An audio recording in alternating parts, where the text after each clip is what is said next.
আমি একবার ধরা খেয়েছিলাম বিয়ের পরে, বাইরে থেকে। আমার তো বাড়িতে খাবার খাওয়া লাগে কম, বাইরে সেরকম খাওয়া খেয়েছি। আমার আব্বা জানে যে খেয়েছি।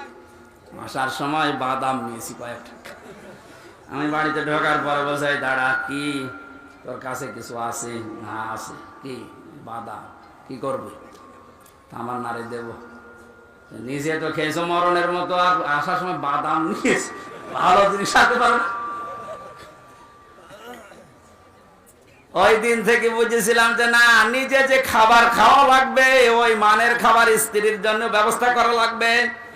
ওদের অধিকার আল্লাহ কিভাবে দিয়েছেন, আল্লাহ কিন্তু আংটা দিতে পারতেন যে তুমি আগে মরণে খাওয়া খাও, এরপরে যা বাসে ওরে দিও না। যতটুকু পারবেন, যতটুকু পড়বেন, খাবেন, ওই পরিমাণে ওই মানি দেওয়া লাগবে।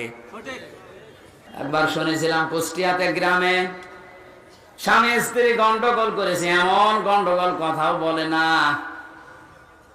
ওর কাছেও থাকে না। শীতের রাত, কাছে থাকে না। স্বামী বেচারা বাইরে গিয়ে বিভিন্ন খড়পোটায় আগুন লাগিয়ে আগুনের তাপ নেয়, তা ওর কাছে যায় না। আল্লাহর ইশারা একদিন খড়পোটার আগুন বেয়ে বেয়ে ওর লঙ্গিতে লেগে গেছে। অত টের পায়নি, আগুন তাপ।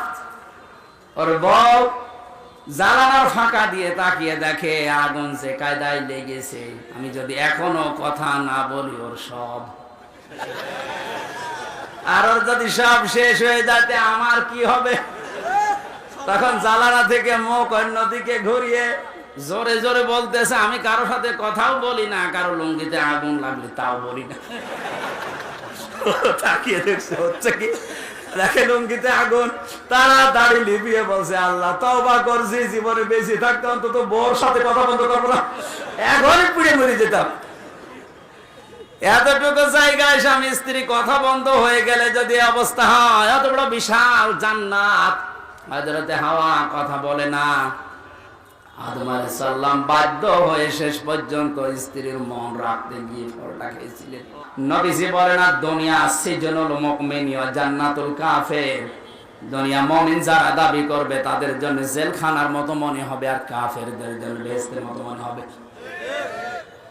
আয়াতের শেষের শব্দ আমি পেয়েছি, ফালা খাউফুন আলাইহিম ওয়ালা হুম ইয়াহজানুন। যারা এই হেদায়েত অনুসরণ করে তাদের কোনো ভয় নেই, কোনো চিন্তা নেই। এই শব্দটা কি? যারা এই হেদায়েত অনুসরণ করে, আল্লাহকে রব বলে টিকে থাকতে পারে, তাতানাজ্জালু আলাইহিমুল মালাইকা, ফেরেশতা তাদের জন্য আল্লাহ নাযিল করেন। আল্লাহ তাখাফু ওয়ালা তাহজানু, ফেরেশতারা বলে কোনো ভয় নেই, কোনো চিন্তা নেই।